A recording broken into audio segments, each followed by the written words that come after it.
Okay, so hi everyone online and welcome to the TIA Centre seminar. So today I'd like to introduce Professor Marc Aubreville from Ingolstadt in Germany.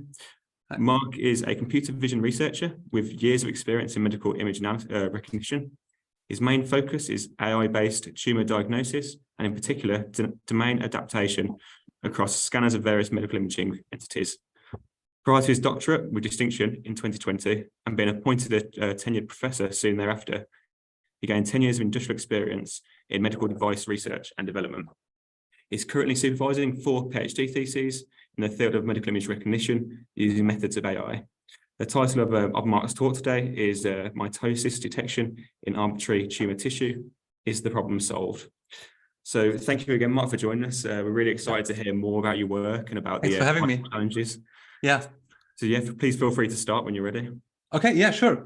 I can just start. So since I see that some actually that are participating today, like for example Mustafa and also Maxime that I already know from the MIDOG challenge. So maybe this is not so new for you. We'll see. So for all the others, maybe like I'm going to present to you like a little inside view about the MIDOG 2021-22 challenges, what it took in order to do it, what our main takeaways were from the challenge, some maybe from our point also surprising insights that came when we wrote together the paper afterwards, and yeah, and that's basically it.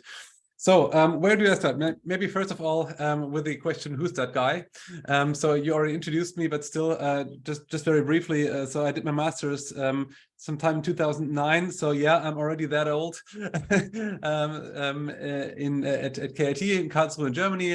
Then soon thereafter went to the industry for like a couple of years, where I did art research and development, actually in audio signal processing. So not really images, but also signal processing, or like let's say go 1D rather than 2D. But of course, like this is also very, very closely related. Then thought, okay, maybe I want to do still a PhD, which I always said that I never wanted to do. So that worked out wonderfully. So then I started a PhD with Professor Andreas Meyer in 2020 at the Pattern Recognition Lab in Erlangen, who some of you might also know. Did that in part-time. It worked out well, and since 2020 I am now a so-called research professor at TH Ingolstadt. So the University of Applied Sciences Ingolstadt is a small university that most of you will not know.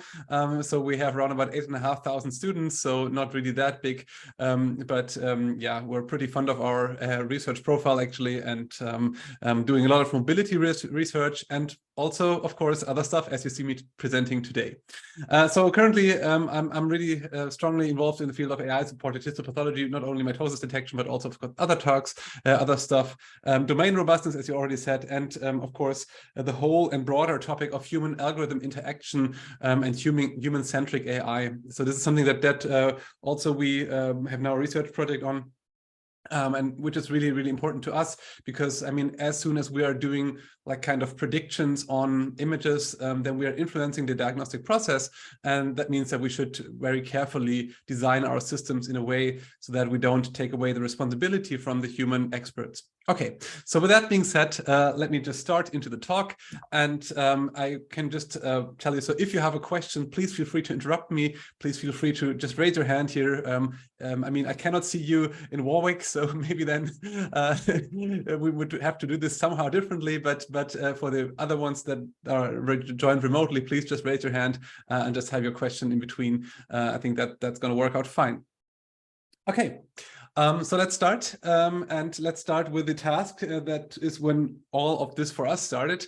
I did my PhD thesis in the field of, well, one of the fields was at least mitosis detection, where we said, okay, this is actually working pretty great given that you have sufficiently large data sets. And I did this together with Christoph Bertram, who is a veterinary pathologist actually. He's now working in Vienna, and we were like, or let's put it like that, he was stupid enough to let me pursue him to set up a huge data set, like 44,000 mitoses and so on a specific tumor, like whole slide image annotations, in order to get this stuff robust.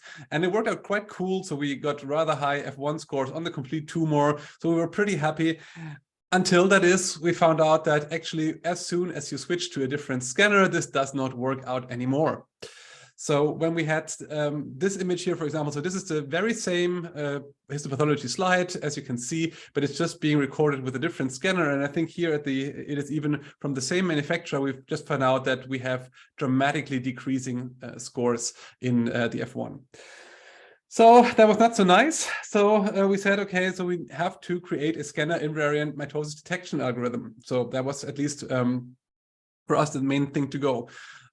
So when we all started this, and even when we submitted actually the proposal, there was still the belief in the field that the most striking contributions that you find towards domain shift is actually the lab. But I think that we can now nicely show that the lab is actually well, basically overlapping with the scanner shift. And this is actually what then proved for us to be the major obstacle.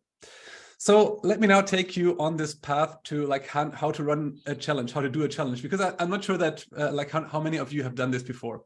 And for us, this was quite an interesting experience. And now I'm kind of mixing MIDOG 2021, 2022. Yeah, so first of all, of course, you have to come up with an interesting task. And I hope that we did that. And then you secondly have to find good collaboration partners. And you would be surprised how many people are involved in such a challenge.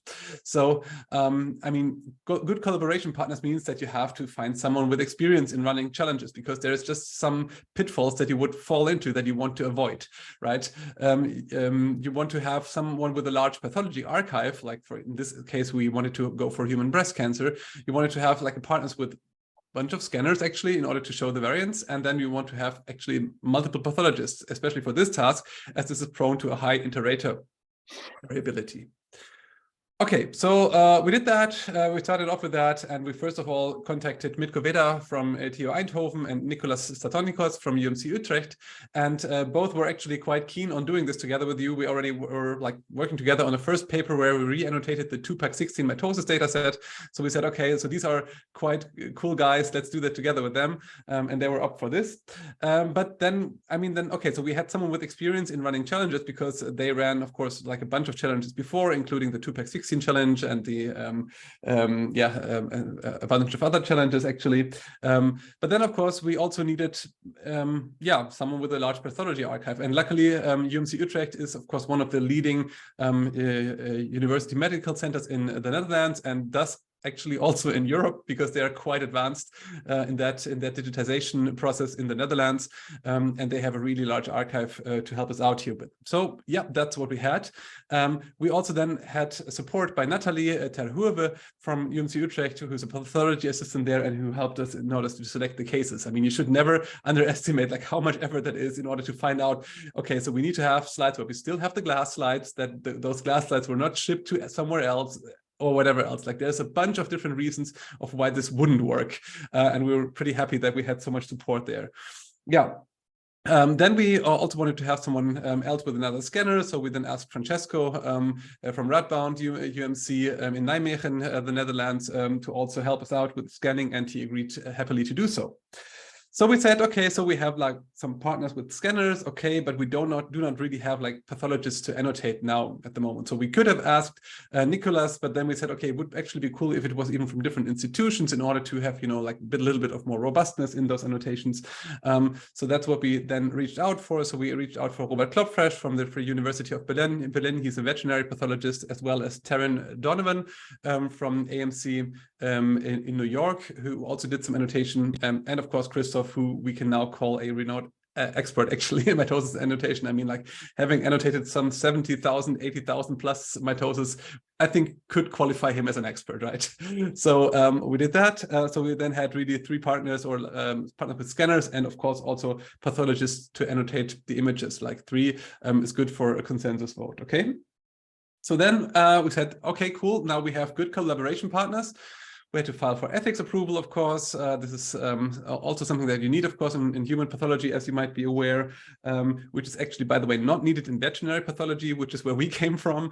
And then you have to write a challenge proposal and get accepted. Yeah, so if you want to be part of MICAI or MIDL or on any of the major conferences, then you have to write a proposal. And that's actually quite something to write down. So it was like 20 pages or something like that we had to fill out in order to get this challenge through. And we had to really lots of support here, also by Nicholas and also by Mitko, in order to get this filed. And then this is like a full review process, right, including major revision and so on and so on. So we had also to go through a major revision because some of the reviewers were not so happy about our decisions, and we had to argument for them and so on and so on. And finally, we got it accepted on March 3rd. And then actually the time was already running pretty short in order to set up the challenge, right? So this is what you also have to see, that now it's March 3rd. We know that we have to run this challenge in October.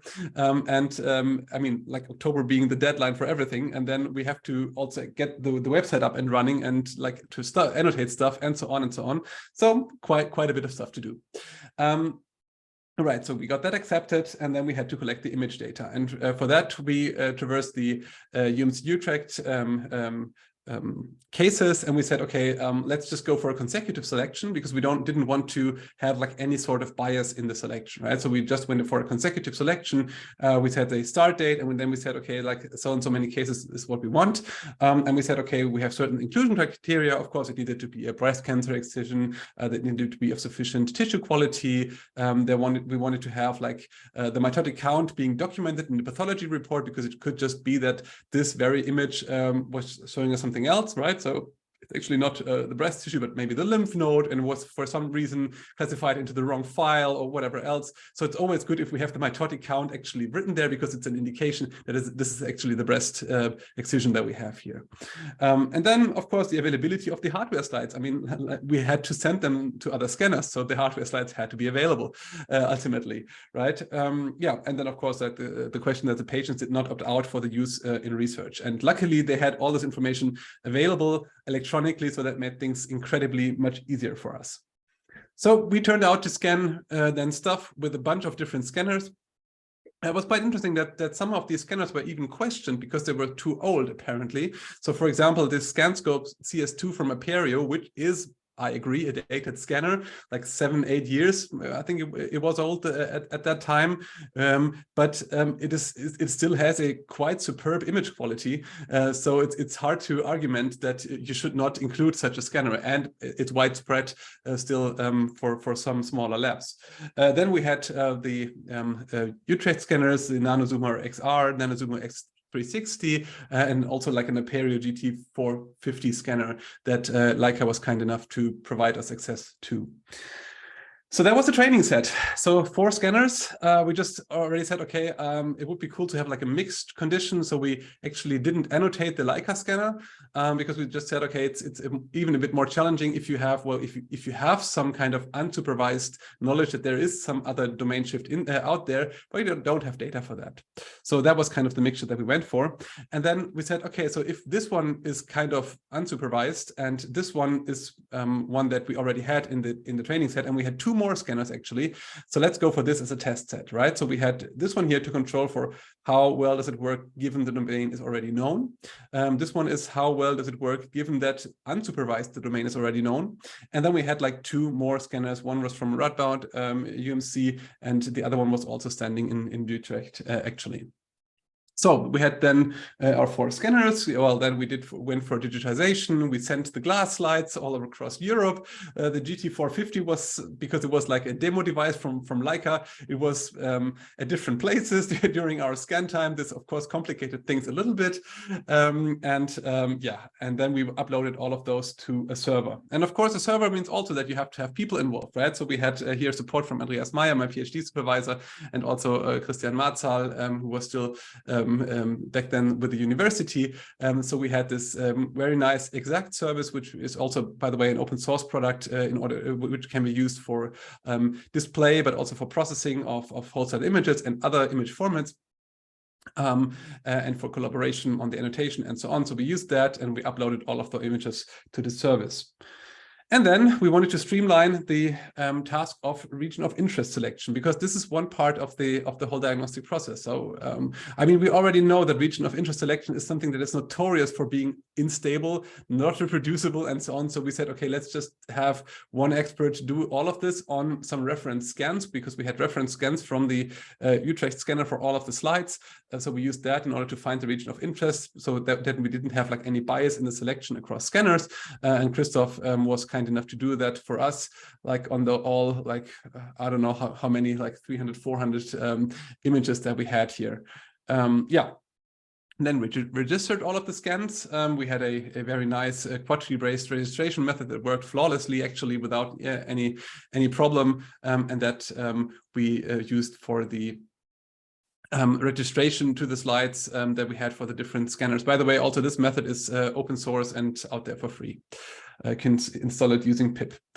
Okay, then we have the whole task of how do we annotate this, and we already know that if we have like a pre-annotation of any kind, then this will bias the experts, and then we wanted to have something that is as little biased as possible.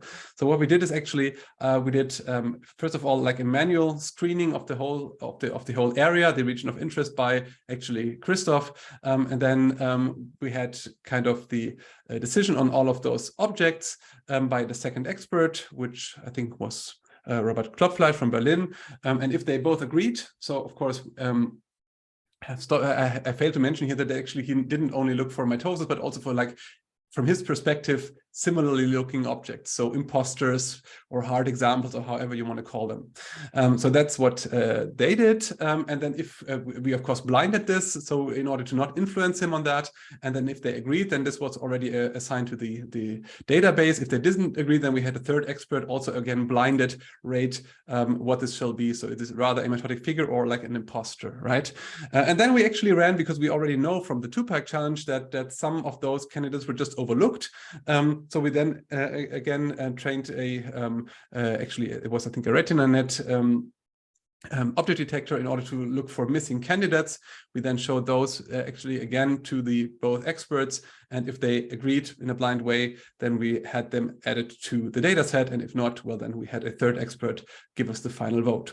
So this is a lot of effort, of course, but we did this in order to make sure to have a really high quality of the labels, because ultimately high quality of labels means that we have a high reproducibility of our results and that we can assess the algorithms in a nice way. And I mean, we've seen so many challenges actually where we had really noisy labels, also on Grand Challenge, and actually even in this year.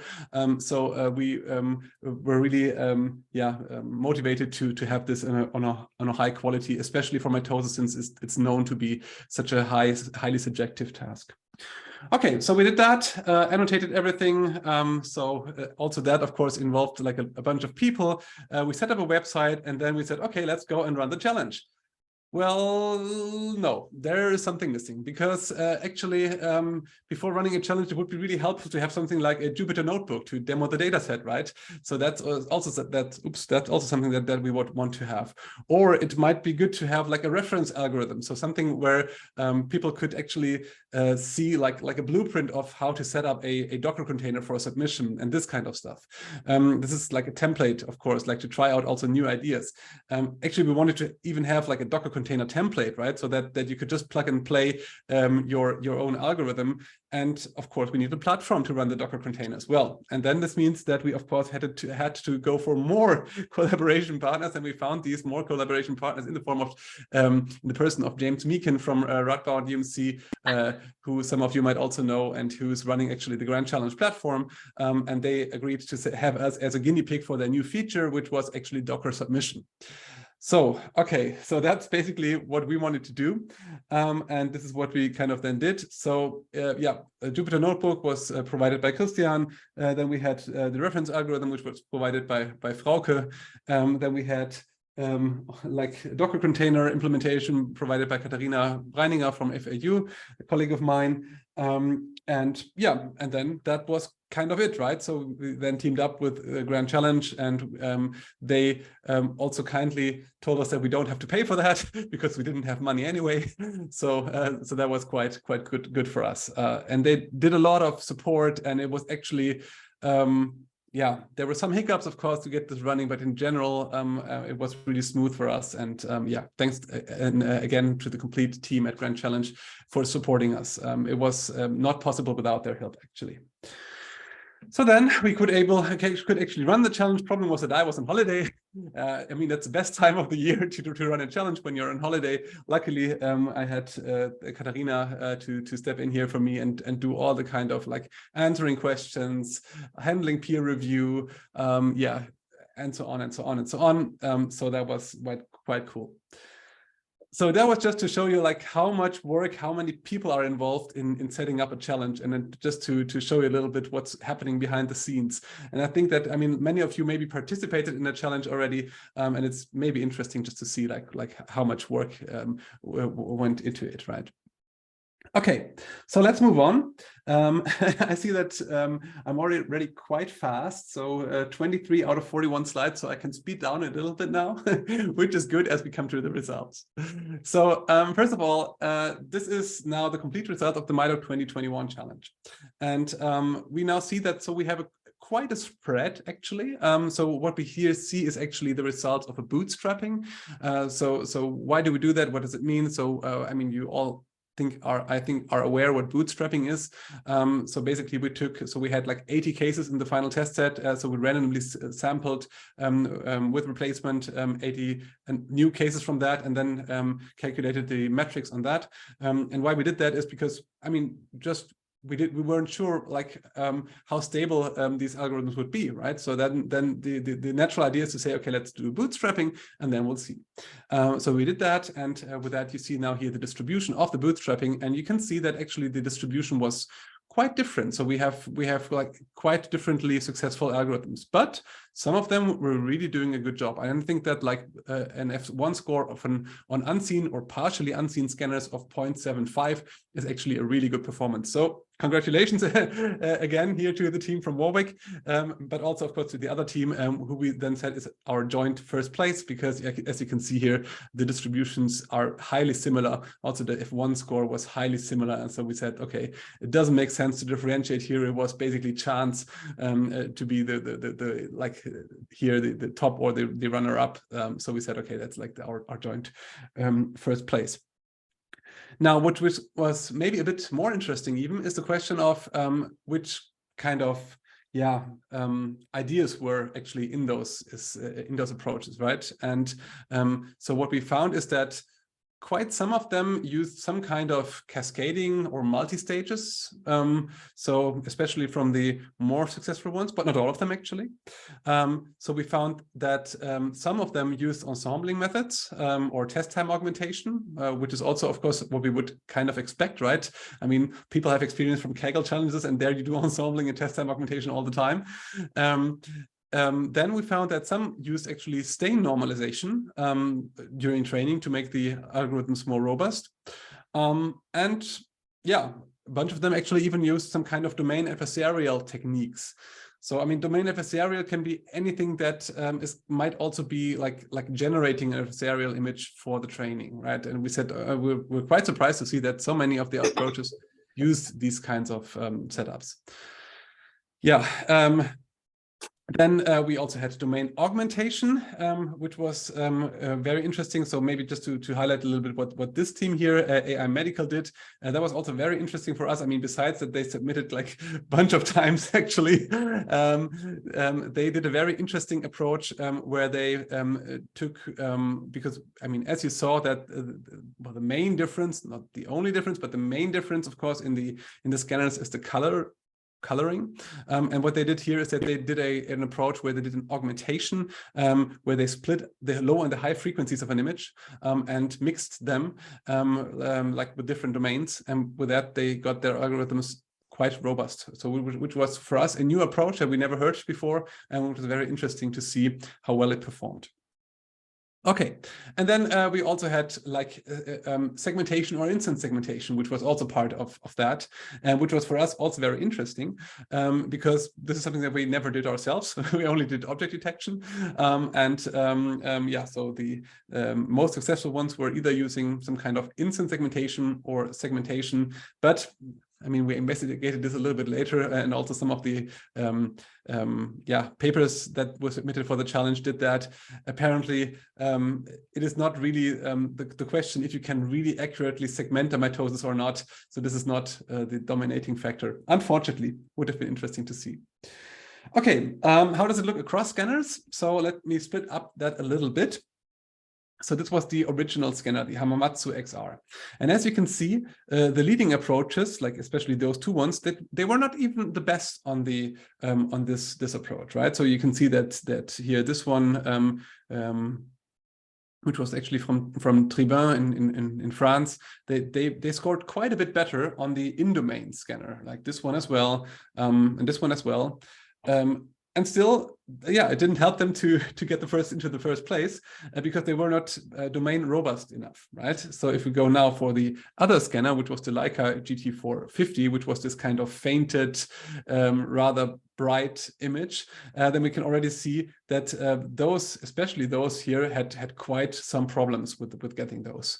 I mean, this was also the unlabeled domain. So if you were lucky enough in order to include that, then this was, of course, beneficial for you. And then we had also the 3D Histech, which was kind of in the middle, and we had the Hamamatsu RS. And as you can see, those two winners actually did the best job in generalizing across domains. And that was actually what we wanted to see, right? So we wanted to see, are they really generalizing good? Because that's what it ultimately takes in order to bring something into like a really viable product, right? So that we can make use for in studies and, as I heard, also for commercialization. All right. So that's not our goal, but anyway. Ultimately, this was for us very nice because we set out in order to find something that is truly generalizing, and we were always a bit hesitant if like our overall F1 score, which we set as the winning metric for the whole challenge, would actually bring us this. I mean, it could still be that we have here some algorithm that is doing really well on some domains and rather poorly on the other domains, but ultimately, this is how it turned out. Okay, I see some question in the chat. Was there a comparison with more informed baselines, which some examples from the target scanners were used in training? This would give us the margin to peak performance. No. No examples from the target domain were used in that. No, absolutely not. So what we did actually, and this is, I didn't bring it on my slides, is so regarding the peak performance, right? So we did in our MIDOG overview paper, we did an ensembling of the best performing methods, and we saw that this again led to quite some improvement. So maybe that gives us some hints, but this of course also might be some kind of overfitting, like given that these were already the ones that were good in the first place on the same data, right? So no, but that's not the thing, and it's also not possible. By the way, maybe just to point something out here. So we were asked like a bunch of times, like, would you give us, now that the challenge is over, access to the test data? And we always said, nope, we don't, because that's what we never wanted to do. We never wanted to have the possibility of overfitting to the test data, which would ultimately happen as soon as we release or give access to the data, right? Because I mean, just have a look at the ImageNet challenge on Kaggle, like 99.9%. This is way beyond the labeling error, and this is just basically overfitting to the distribution, right? So this is basically a numbers trick that we didn't want to have, and so that's why we said, okay, no, it was only during the time of the challenge. We are at the moment working on like a concept where we could provide access with some regulations, as I would say, but this is not yet there. And such analysis would tell us how much work needs to be done in terms of making domain generalization method for this task. Yes, but I mean, I agree with you. But still, to have something that is truly hold out is still a big benefit from my point of view. Okay. So then the question was, so did we solve mitosis detection once and for all? Of course, this is what we wanted to do and wanted to set out for. And we could now maybe say, well, at least for breast cancer, maybe. But then on the other hand, we only evaluated on regions of interest, right? So there is some areas of the tumor that we didn't even consider. but also we didn't consider other tumors, right? And mitosis is a thing that's not only relevant in breast cancer, but also like for many, many other tumors. So just to give an example from human pathology, in neuropathology, there is a tumor that's called meningioma, and meningioma is basically, again, a three-tier system, so low, mid, and high. And the only differentiation between mid and high, so grade 2 and grade 3, is the mitotic count. So it is actually really important to do this also for other kinds of tumors, right? So I think there's no doubt about that. I mean, first of all, before we move on to that question, let's maybe talk about another question, and that is, did we even exceed, or are we actually reaching what human experts can do? And this is something that we did in the scope of our media paper, so a medical image analysis paper that we got published there. This is where we said, okay, let's calculate the recall and precision towards our ground truth of like some human experts. So these were all like breast cancer experts. So all professionals with like several years of experience and so on. And we had them label the same images for us that were part of the test set. So it's a like complete overlap of the test set and those results here, right? And what we can see is that, and this is actually even like confirming results that we in our research have found previously as well, also with larger cohorts of experts, is that you will find basically the experts all over the PR AOC curve, the PR curve, right? So you will typically find experts all over this curve here. I don't know if you can see my pointer, but so with high recall values, with high precision values, but rarely with high precision and high recall values. And this is actually independent on how we define the ground truth, because you could now say, well, your ground truth was biased towards some direction. So maybe just define a different ground truth, maybe use an IHC staining for that in order to find that out and so on. We did a kind of proxy study for that, for this that I've not shown on the slide actually, where we said, okay, if we define the ground truth as the majority vote of, like we had here now 6 experts. So if we define it as the majority vote of the remaining 5 experts, then we still found the same overall results, right? So we have some experts which are really high recall but low precision, really high precision but low recall, or moderate recall, let's put it like that. We also had in the other study like experts that were in this cluster of our algorithms here, where you see the crosses. And this also tells you why mitotic count is a thing that has, well, a much higher potential still in prognostic information, because I mean, all the prognosis was done on like an average of those experts and those experts, right? So if you have a cutoff value, then you never know what is defined here with these experts, with these experts. So that's a big problem at the moment. So you don't know, well, what the individual recall and precisions are even of experts. So this is why I think we should go towards this route of doing like fully fully automatic detection, and then like some kind of supervision task. Yeah. Which of course also has its problems. But then let me also tell you a little bit about a further analysis that we did, and that was, well, people told us that in contrast to algorithms, humans are highly adaptive towards a new stain. So if you show them a new stain, they will like instantly adapt to that and will have like the same kind of properties on this new stain. We tried that out, and we had all the human experts, and let's now see if we split them up to the different scanners. Then we find out that the middle here is the overall, and here we have like the 4 coordinates around, which are actually the other scanners, and we can see that actually they do behave quite a bit differently on different scanners. So this is work of Katharina Breininger that she did here, that I was just stealing.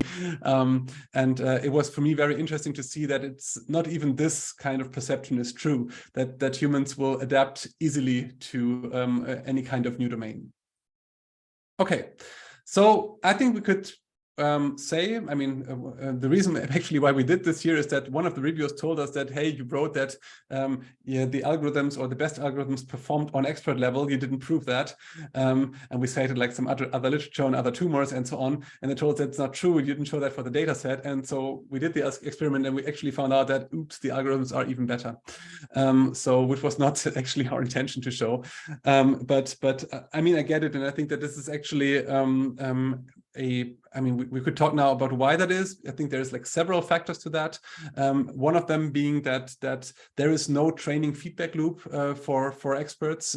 So if you are if your perception is that, well, this is mitosis and this is mitosis and this is mitosis, then no one actually will tell you that it isn't, right? So you are usually not within a retraining feedback loop, and that means that you could actually kind of train yourself towards a very high recall or a very high precision, depending also on the incentives of like what happens if you do a too high or too low classification. Okay, but let's come back to the algorithms a little bit and towards the challenges and towards the other algorithms. So we said that it would be very interesting to now also see what happens if we go towards another domain. And we did that. So, do you mind if we just ask a quick question? There's a question from Fires in the chat. He said this is very good analysis, but were pathologists best at their home domains? Yeah, well, that's a good question. We didn't evaluate that, unfortunately. Thank you. We've also got a question from Mustafa over here. Yeah. So on the graph on the right, so I wonder if this is because of the change in the domain, or is it just because of there is no pathologist in the group? So I'll be blunt here. So it's really because of the laziness of the labeling the pathologists doing this, right? So my hypothesis is that if you just give the same image to the pathologist after washout, you might get the same results. That's a good question that we didn't evaluate as well, but I think I'm with you on this, right? So we could never be sure what it is. I mean, this was their best effort. They didn't have a time constraint or anything of that sort, but of course they know that it was for research purposes and was not for like diagnosing. So you could always argument that they might be more diligent when it comes to a real diagnosis. Also, what we've seen is actually that the attention or the let's put it like that, like the concentration of experts is much higher if they know they are a little bit above or below the threshold, right? So then they want to make sure that they are really right. And of course, if we like say, okay, just identify the ones, and this is not part of the process. So maybe that's also a thing that this incentive wasn't given. Yeah. Thank you. Yeah, you're welcome. All right, so let's move on, and let's move on to the next question, and that is how stable is it towards other tumors? And now that we already had a nice reference approach and some other approaches were not available to us, so maybe you want to make yours available for us as well. Is that we tried that out with our reference algorithm, and the reference algorithm wasn't even that bad. So it was in the region of like 0.74 or what was it, 0.72? I'm not quite sure. But that was the reference algorithm for the challenge, and we said so it's not bad. So let's take that for once, and we know how it's working, and we know the pros and cons of it. So let's do that, and we evaluated it actually on 10 different tumors. Like this is now only showing the lump sum of it, and we found that we have, well, the performance going down by quite a bit, right? So here we have like different tumors, and you can also see that the tissue surrounding those mitosis is vastly different, right? So it's not remotely similar to what we had in breast cancer. And this is, of course, a big challenge for the algorithms, because they learned to use those cues of the surrounding tissue, and now all of a sudden those cues are different. Well, and this is what we then found in a really dramatically reduced F1 score. We can go into the details of that also soon, because I also have an analysis in that.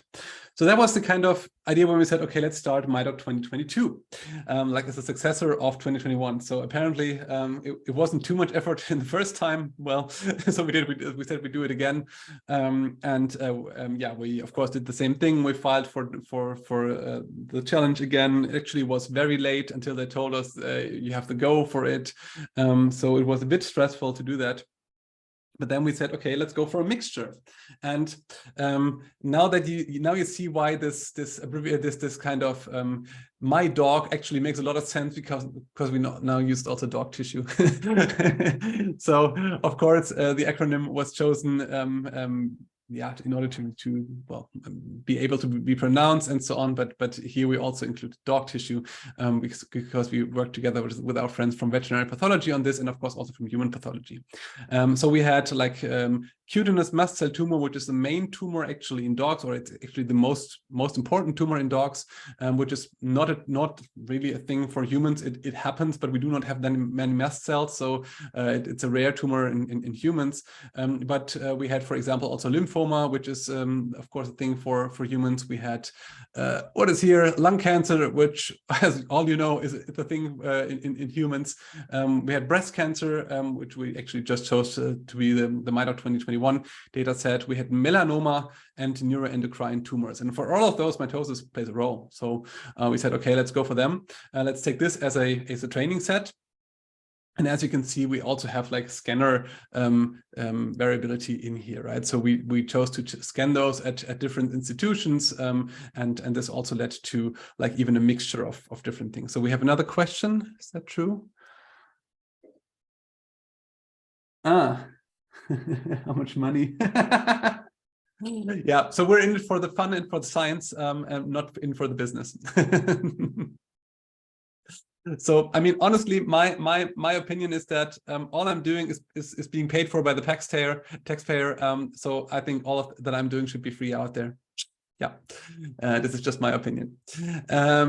Okay, so yeah, so then let's have a look at the 10 conditions that we had in the test set. And here we have, for example, human melanoma, where actually also mitosis plays a role. We have astrocytoma, which is again a brain tumor, bladder carcinoma, breast cancer now for dogs, cutaneous mast cell tumor for dogs, but scanned actually at a different institution and stained at a different institution. Then we had meningioma, we had colon carcinoma, hemangiosarcoma, soft tissue sarcoma, and lymphoma now from cats. So we even had another species in the test set. And as you can see now, this is a wild range of tumors, right? So I think no one wants to argue that if it works on all of those 10, then it's not generalizing, I think. So this was our test set, and it was also like a wild condition of different domains and so on. So just as a like as an overview, so we have here so this one was seen tumor type and seen scanner during the training set, but actually no labels provided. Here this was unseen tumor type, unseen scanner, unseen lab. This was unseen tumor type, seen scanner, unseen lab, and so on and so on. So we had like a bunch of different conditions here in our test set, so that to kind of really have all of those robustness issues in. Okay, further, these tumors reflect different kinds of tumor subtypes. So we have here epithelial tumors, we have round cell tumors, we have spindle cell tumors, which was also chosen for this very reason, right? So just to reflect everything, basically. Then we have like some mixed form tumors like melanoma, and where is meningioma? Yeah, spindle cell, yeah, okay. So this was chosen for this very reason, in order to really reflect the totality of what's relevant. I mean, not the totality, but you know, like a good selection of what's relevant. All right, yeah, so that's kind of our test set, and now let's actually come to that. And actually, this is a slide that I didn't want to show. Hold on. And now let's come to the two tasks that we had here, because one of the things that we learned for MIDOG 2021 is that some of the participants wanted apparently to use some additional data, and we kind of had it in the conditions that you are not allowed to use additional data.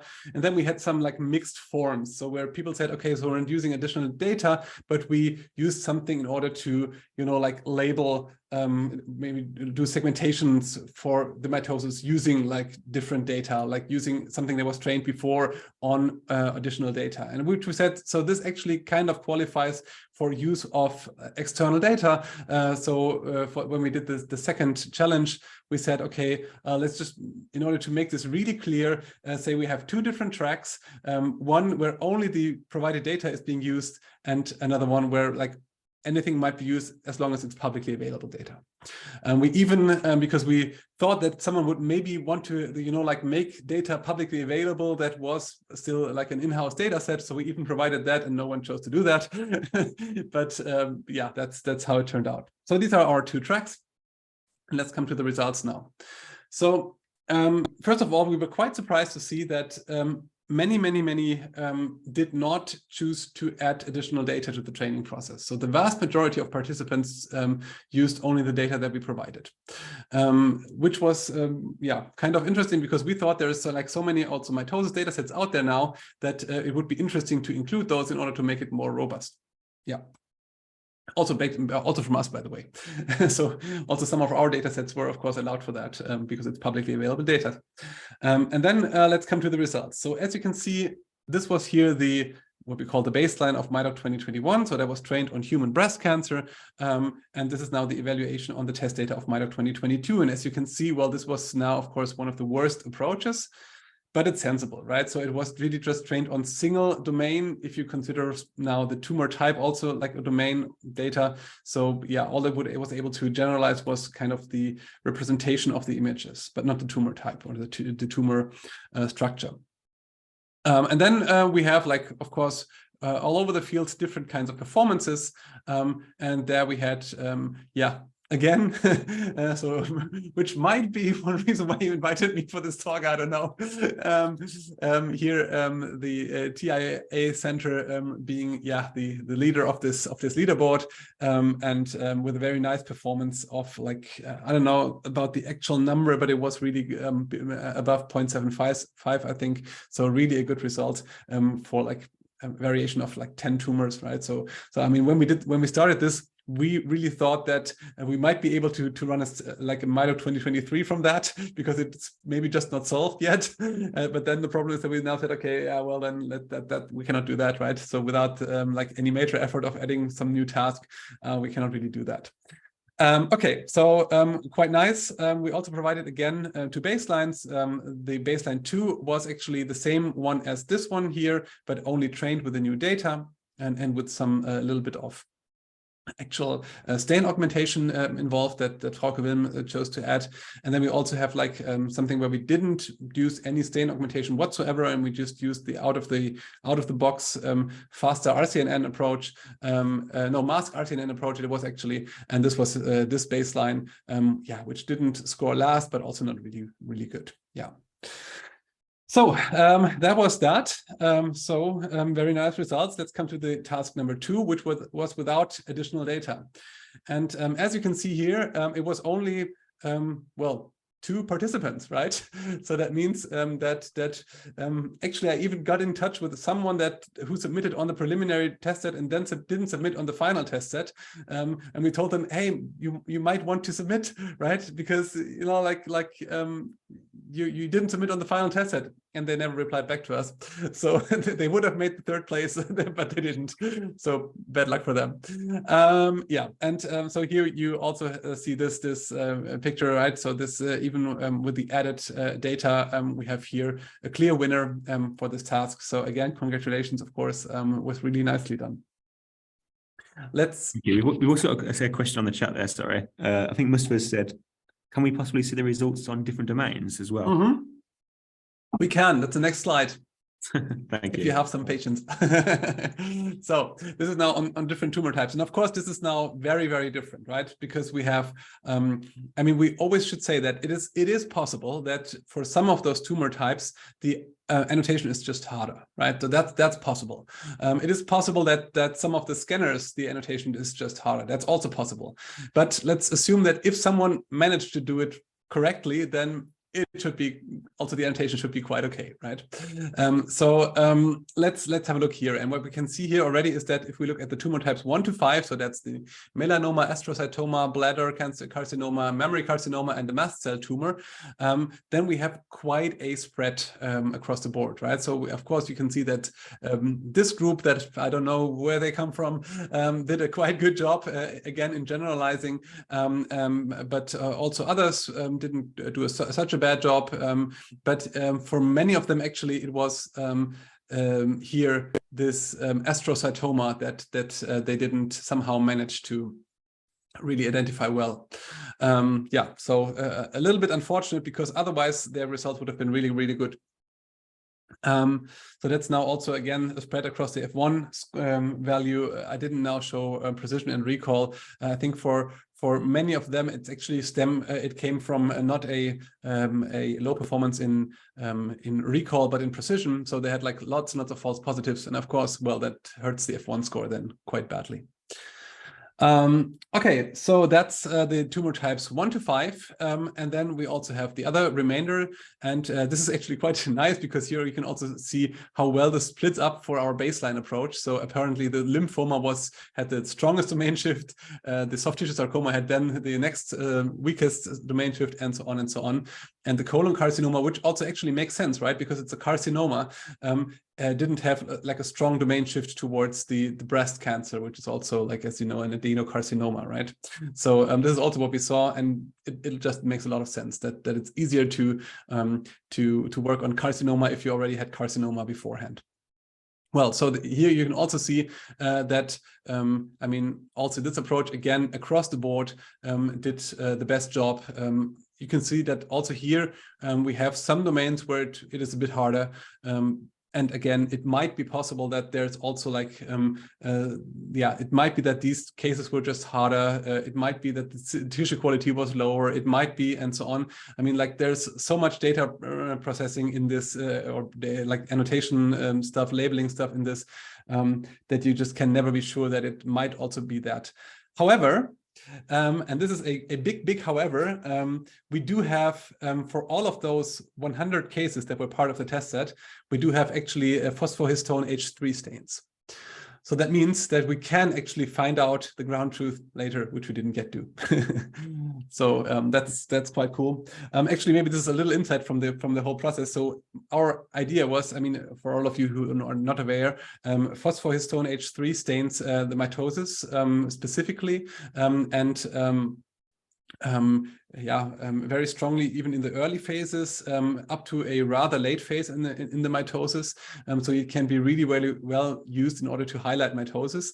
If you then do like you know, do a destaining and restaining with H&E, then you can basically get a one-to-one correspondence of the cells.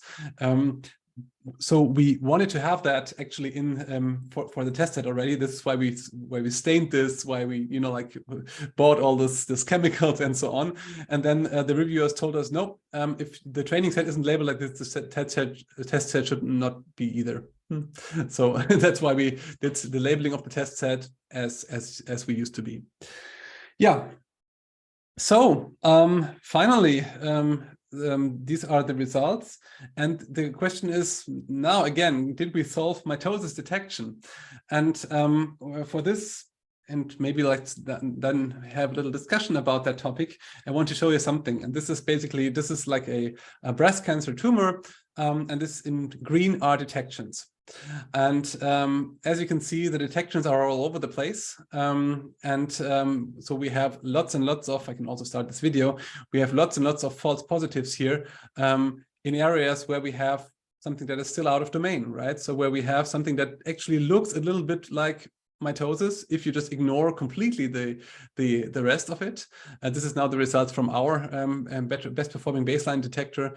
Of course, like in the tumor area where we do have, yeah, I did this on the train, so so it was really slow.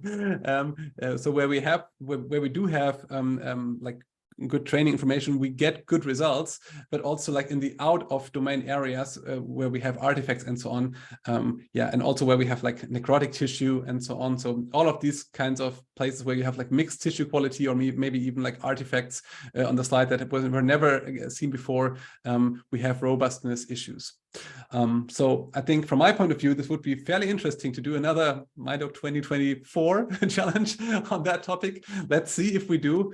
The problem is, of course, that at the moment I'm just like flooded in work and like teaching and stuff. So maybe we do this for the next year. Maybe one of my PhD students will do that. Let's see. But regardless, I still think it's not like fully solved yet. We are also, of course, working on this on our own. Which you can actually do quite well, right? If you do some kind of artifact suppression and so on. But yeah, that's to be seen. So let me sum up finally. So it takes a lot of effort to run a challenge, and it would not have been possible without a big and great team. So we had so many people in that team that strongly supported the whole idea, that strongly supported the idea of not making available images to the public and so on. And without them, it would really not have been possible. So I can only say that, of course, like one of the persons who put most effort in is Christoph Bertram from the veterinary medicine in Vienna, but also like all the others that helped us a tremendous bit with writing the proposals, with everything actually. So it was a lot of effort, and you should not underestimate how much effort it is if you do a challenge. So doing a challenge is nice. It can give you a nice paper out of that that is also well cited, but it also means a lot of effort. So I don't know if it really pays well in terms of citations. MIDOG 2021 and 2022 were actually the first challenge is to tackle the histopathology domain shift topic. So we think that this is, to our field, a quite important milestone. Not providing the test image was also a first in our field. So mostly the test images at least were provided. And we just wanted to make sure, because you can see how robust your method is if you have access to the test images. So we wanted to make sure that this is not available. So no one can actually tweak this manually.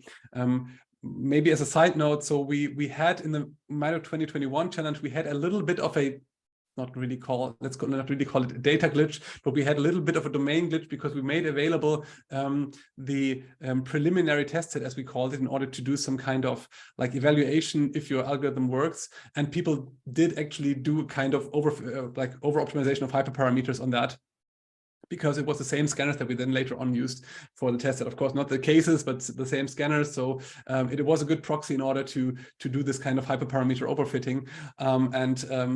In the 2022 challenge, we were aware of that. So we used like different domains. And especially for one team, this turned out rather badly, because they also, again, optimized the hyperparameters and then, didn't score so great in the final evaluation.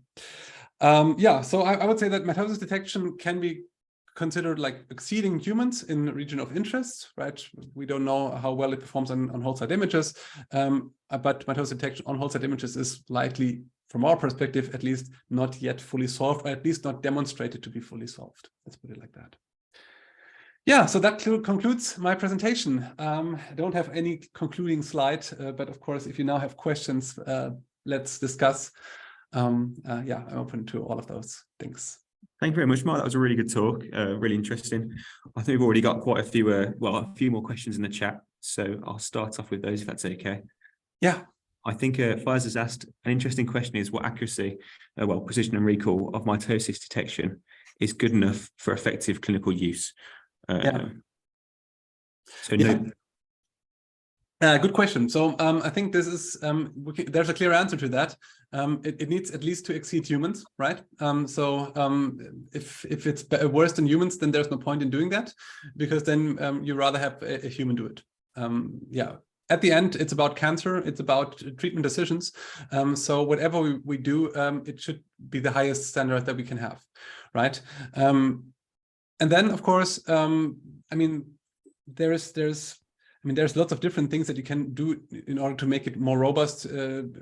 There's like tons of things that we can evaluate now that we have those good detectors, right? So there's so many like things that were just that we were just told that they should be like this, right? So the area should be 2 square millimeters. Is that optimal? We don't know. Should it be 3 or 4? Will our estimates then get more robust, because the 2 millimeters is of course a compromise between like the time that you need to do it and the robustness that you will achieve on it, right? So is this now different if we do it automatically? Well, this is something that we can find out, right? So now we used like a region of interest that is like squared. Does that make sense? Maybe you should go for something like that is round, or maybe even something that is arbitrary in shape, depending on like where you get the highest mitotic count. Also, and this is one thing that I recently saw a preprint out there where a group, not naming someone here, told that they determined new cutoff values now that they have automatic mitosis detection systems. And I thought this is actually a really good idea. Problem is, if you don't make available your detector like free and open, then it's actually nonsense, right? Because then this could have like arbitrary properties that we don't know about. So this is only true for this detector, right? Ultimately. So yeah, something that actually calls for open science, calls for making stuff accessible again, because only then we can actually do something that is meaningful in that way, right? Because then we have a common and joint optimization point that we can go for. Yeah. I suppose that also leads on to my next question, really. So I think one of the main sort of obvious advantages of getting these generalizable mitotic figure detectors is that you're not necessarily restrained to just these ROIs, as we just said. So have you looked at trying to see what the sort of prognostic utility of these automatic mitotic counts are? Yeah, so we're actually looking at that at the moment together with the UMC Utrecht, but I cannot like talk about results yet, unfortunately. Yeah. Yeah, but for sure. I mean, this is one of the most important questions, right? And also, I think that sounds a bit funny, but the more that this research is like also like treatment is now really advanced, right? So we have like targeted and very tailored treatment, for example, for HER2 positive cases, and the more we do that, the less the prognostic accuracy will become, because we don't have treatment native groups anymore. I mean, which is really good for those people, of course, but in a statistical sense, it makes us more headaches, right? So this is also very interesting to see, and maybe there will be even a point where it makes sense to dig into the old archives again, just to see where we didn't have those targeted therapies in order to see, to investigate those parameters, right? That makes sense. I think of do you have a question then? Yes, that's right. Hey, Mark, thank you very much for the hey so one question, it's not specific to mitosis detection. So given your experience with vet pathology and human pathology, and also you mentioned that for vet pathology you don't need constant forms and the regulatory actions that you would need with human pathology, right? So you can get large data sets easier. Yeah. So it would be nice to, so I want to know your opinion about what kind of domain shift. So if you want to do this, like going from vet pathology and have a generalized model to do something on human pathology, right? What kind of domain shift? One kind of domain shifts should we expect to have when we do this? And would you think, is it at all possible to like train a model only on vet samples and expect it to perform well on human? So there's actually two answers to that. So the first thing is that of course there is some things that are very different across species, right? But there is always like models that work really well. So I mean, for breast, we had it with dogs, right? So they behave clinically very similar. They behave very similar under the microscope. Of course, I mean, they just have more breasts, right? So dogs have more breasts, so they can develop more tumors. It's also a very relevant tumor for dogs. So it really depends on the kind of tumor. That's what I would say for sure. But on the other hand, so at least our research indicates that the domain gap across species is much smaller than the other domain factors that we had right now. And this is also, I mean, we already ran studies where we trained on dog memory carcinoma and applied this on the AMIDA dataset actually, and it worked quite well. I wouldn't say that there is a huge domain gap. And the second part of my answer would be that I wouldn't want to quote Christoph Bertram here, and he says if he has some tissue under the microscope, he has no idea if that's a dog or a monkey, right? So he has no idea how to tell the difference, and this gives you a clue that at least no obvious domain shifts are there. Because I mean, like veterinary pathologists, they investigate like all species but humans, right? So we would not expect, if it's generalizing over like many species, then we wouldn't expect it that the human is the one odd where it doesn't generalize. Yeah, that's great. Thank you. Brilliant. Thank you very much. I think we're gonna have to call the meeting to an end here because there's a few people trying to get into the room now. But thank you very much for a really interesting talk, Mark, and best of luck with your future work. Yeah. Thanks. And just a reminder to everyone else, and Mark, if you do want to be kept on the mailing list, then let me know. But we've got our next seminar series meeting on the 3rd of April, where we've got Professor Azra Raza from Columbia University coming into with talk online. So hope to see you all then. Brilliant. Thanks again. Thanks again, Mark. Thanks everyone for attending. And yeah, talk soon. See ya. Bye-bye.